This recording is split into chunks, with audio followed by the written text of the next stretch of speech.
میں نے پوچھا تھا کہ جو الہام تھا حضرت مسلم موعود کے بارے میں کہ 3 کو 4 میں کر دے گا، تو میں نے کہیں پڑھا تھا کہ جو حضرت سلطان احمد تھے ان کے بڑے بات یہ ہے کہ حضرت مسیح علیہ السلام نے تو لکھا ہے، اس کا مطلب سمجھ نہیں آیا کہ 3 کو 4 کرنے والا ہوگا، لیکن بعد میں جماعت میں مختلف قسم کے اس کی تشریح وضاحتیں کی ہیں.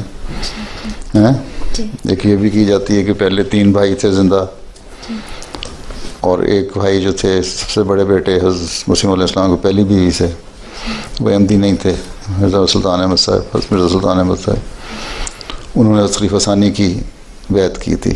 حضرت مسیح علیہ السلام کی بیعت نہیں کی تھی، خلیفہ ثانی کی تھی.